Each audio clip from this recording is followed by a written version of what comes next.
All right, let's talk about something we all know really well, workplace stress.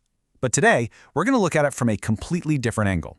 What if stress wasn't just something to get through, but a signal that could actually help us and our companies to grow? So, let's just start with the big question. Is workplace stress really the enemy? I mean, our first instinct is to treat it like this villain we need to defeat. But what if that's the wrong fight altogether? This is what's so tricky about stress, right? It's a total paradox. On one hand, just the right amount of pressure can be an incredible driver for innovation and focus. It can be the thing that makes us feel deeply connected to what we do. But on the other hand, when it's just relentless, it completely drains our emotional batteries and just kills our motivation. It's a classic double-edged sword. So where does that good stress turn bad? Well, some really fascinating research published in the MIT Sloan Management Review points a finger at a common source: leadership. It turns out, a lot of the time, it's leaders who unintentionally crank up the pressure, turning what could be a positive force into a negative spiral for the whole team. And when that pressure crosses a line, when it becomes just too much, our natural coping mechanisms kick in.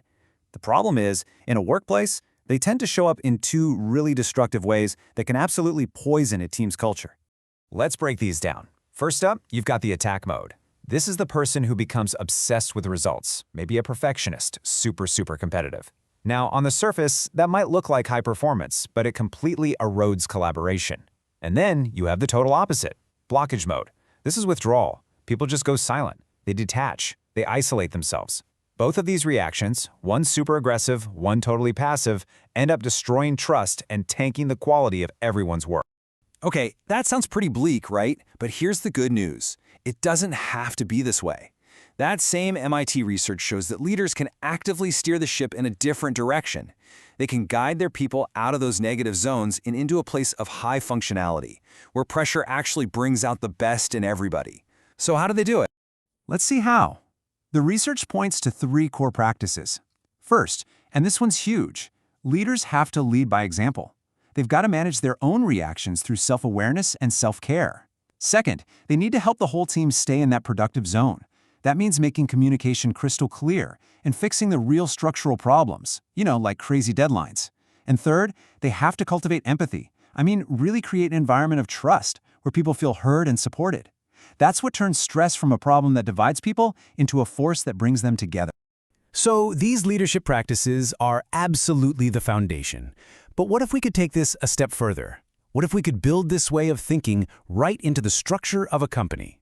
Well, that's where a really fascinating role comes into play, the Chief Happiness Officer, or CHO. So what on earth is a CHO? This isn't about beanbag chairs and ping pong tables. It's a serious strategic role. A Chief Happiness Officer doesn't see stress as the problem to be fixed. Instead, they see it as valuable data, a crucial signal that the organization needs to listen to and really understand. This quote just nails the whole philosophy. Stress is not an enemy to eliminate, but a signal to interpret. Think about that for a second. It's not about fighting the feeling, it's about decoding the message behind it. That is a total game changer. So, if stress is an alarm bell, what's the emergency it's warning us about?